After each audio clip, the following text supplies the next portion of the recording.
So here we are in our next section. So we're going to move now from thinking about Katie Edwards' work on Eve and the post-feminist icon in advertising. And we're going to turn our attention to my particular area of research interest, which is Eve on screen. And specifically today, we're going to think about the chilling adventures of Sabrina.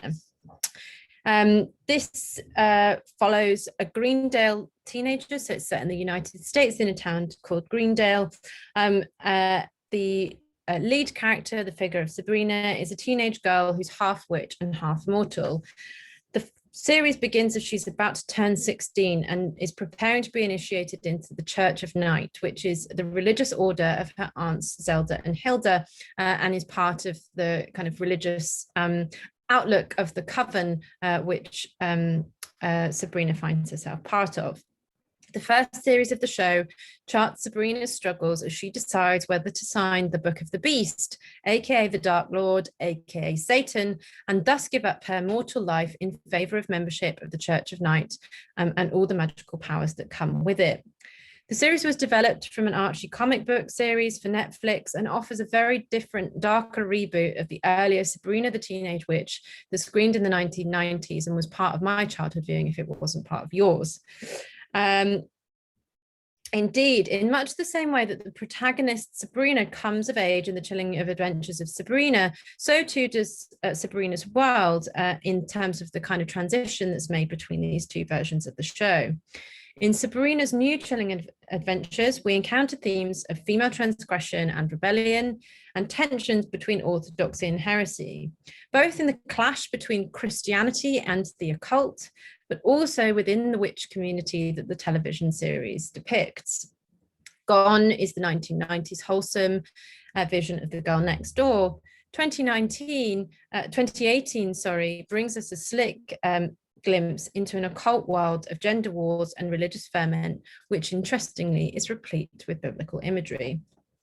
So far, there have been three parts, each of which takes on a new phase in Sabrina's adventure.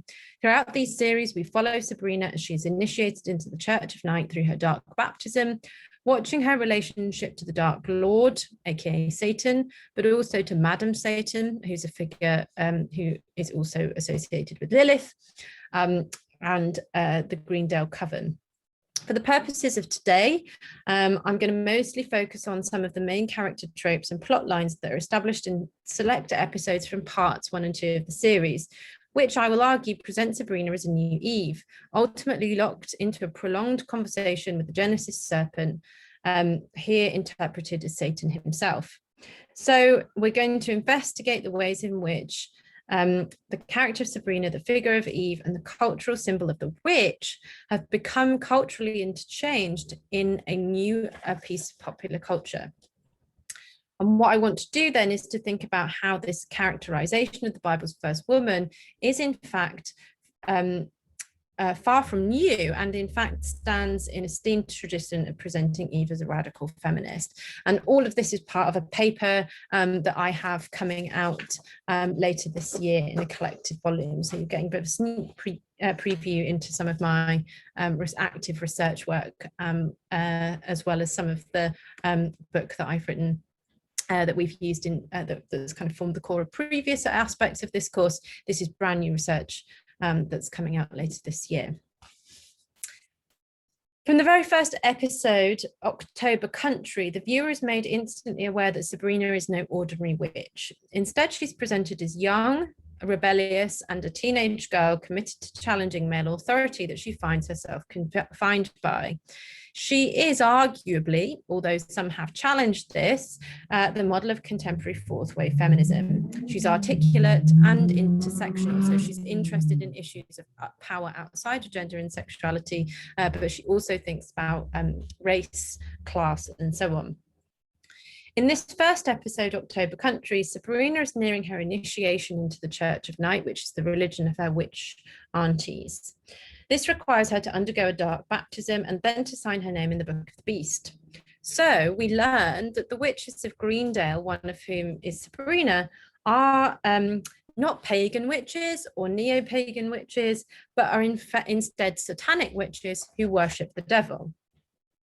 This is in itself an interesting move on the part of the makers of the television series, because they've appropriated the most kind of maligned or wicked aspect of the kind of history of witchcraft, and really sort of made it at home, or made this satanic witchcraft the home of its heroine. And it's because of this that we seem to find these kind of allusions to the Garden of Eden story. Sabrina is not going to be forced to leave her mortal friends through the dark baptism, we find out. She, in some ways, is already paralleling the first woman, who decides that she will kind of question the patriarchal order that she's within. Sabrina too is attracted to power, as Eve was when she considered that the fruit of the tree of knowledge would make her wise like a god. And Sabrina considers this too, as she kind of reflects on whether it's possible to maintain her relationship between the mortal world and her own life as a witch.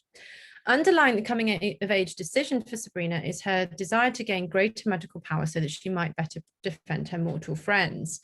And so she kind of spends some time trying to resist the kind of power struggles that she finds both within her own kind of mortal world at school, but also the kind of power struggles that are part of the Church of Satan. There are several episodes which are worthy of note, which draw the connection between Eve and Sabrina in quite great detail. If we continue to consider the first episode of part 1, this is made particularly explicit in a scene, in 2 scenes. First of all, Sabrina decides to kind of challenge the necessity for her to undergo her dark baptism and to sign away her name to the Dark Lord, when she says to her aunties who are preparing her for the ceremony, "I have reservations about saving myself for the Dark Lord. Why does he get to decide what I do or don't do with my body?" Zelda argues, this is her auntie, because it's witch law, it's covenant. There are some interesting resonances between the Church of Night as represented in the television series then, and also biblical religion. In both Genesis and Exodus, we find God making covenants with his people. In just the same way that Eve seems implicitly through her actions in Genesis 3, 1-6 to ask questions about why she should show obedience to a God who would deny her knowledge, Sabrina craves to understand why she should obey the Dark Lord. Both Eve and Sabrina desire the ability to make an educated choice. What is perhaps most interesting about this scene is that Sabrina is again explicitly a feminist type of Eve, defending her right to free choice and control over her body. The connection between Eve and Sabrina is made all the more explicit in the following scene when Sabrina's warlock cousin Ambrose recommends Sabrina seek out a Malum Malus, an evil apple, to decide whether she should sign the Book of the Beast and keep the powers that make her euphoric, especially when wielding them in the name of intersectional gender justice in her mortal life. Or it will also help her to decide whether in fact she should turn her back on witchkind altogether. Here, the writers of the show seem to explicitly tapping into a popularly held tradition that the fruit of the tree of the knowledge of the Garden of Eden that Eve so desired became associated with an apple once the biblical text had been translated into Latin. The fruit of the tree of knowledge of good and bad became the lignum scientiae boni et mali, and the word mali or malus forms a pun on the Latin for apple, malum. In the original Hebrew, there's no indication of the type of fruit the primal couple consume other than its desire to make one wise.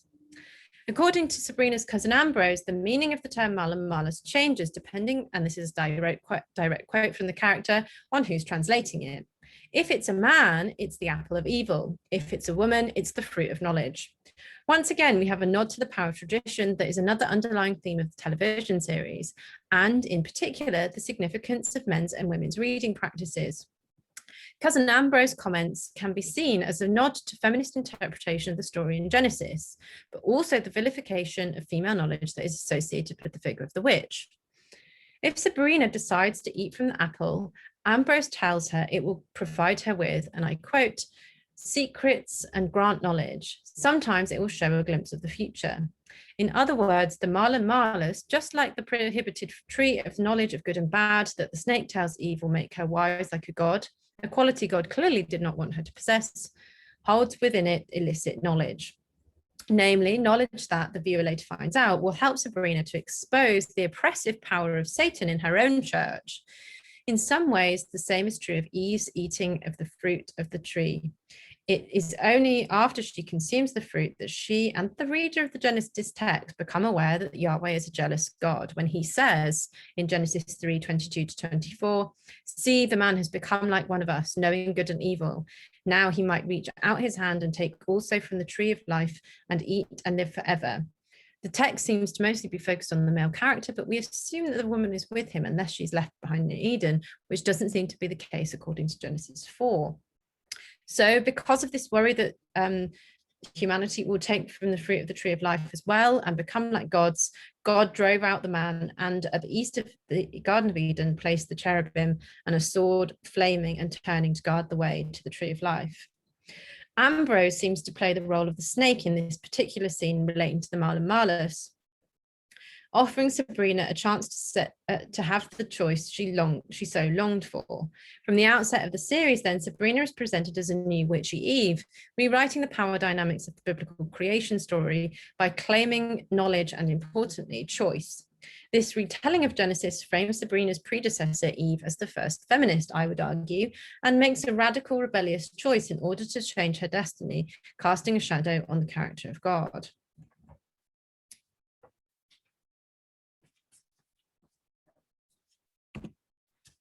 Interestingly, Sabrina's experience of the Mala Malus and the edifying knowledge it provides her with of the destructive character of Satan very much echoes the Church of Night's own reading of the Garden of Eden account.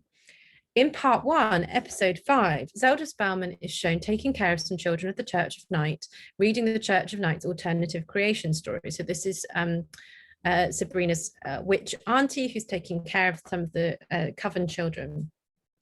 And she tells them that according to the Satanic Bible, the Garden of Eden story goes something like this: "Of the fruit of the tree of the false god you shall not eat of it, neither shall ye touch it, lest ye die." Lifting up the book from which she's reading, which contains within it an image that looks rather like Rembrandt's painting of Adam and Eve, Zelda goes on to ask the children, but did Eve die when she ate the fruit? And is met with a resounding no from her infant audience. "Of course not," replies Zelda. "The false god lied to Eve because he desired to keep her naked and ignorant. But our Lord Satan, inhabiting a snake, gave Eve knowledge and set her free." So the Church of Night's interpretation is very similar to the kinds of appropriation of Genesis 2-3 we found in the Nag Hammadi texts and various other Jewish and Christian mystical traditions. For each of these, the God of the biblical creation is presented as a deceptive and violent deity, whilst Eve and the snake are salvific agents in the journey for knowledge. In the chilling adventures of Sabrina, witchcraft, and for some members of the coven of the Church of Night in particular, it represents liberation from patriarchal and misleading religion. But there is also a certain irony in the first series of Sabrina. While the basic tale of the Church of Night is that women ought to be set free by attaining knowledge through witchcraft, Sabrina finds herself having to challenge Father Blackwood, who's the leader of the Church of Night, Zelda Spellman, who's her auntie, who has a kind of important role within the Church of Night, and the Dark Lord himself, that's Satan, time and again over witch traditions that concern her, including the separation of witches and mortals and the elitism that she finds in the Unseen Academy, instead needing independently to seek knowledge that will set her free. Thus, Sabrina becomes not only the Eve of the Genesis story, but also the true Eve of the Church of Night. She wrestles knowledge away not only from the false god of Christianity according to the worldview of the series, but also from the Dark Lord.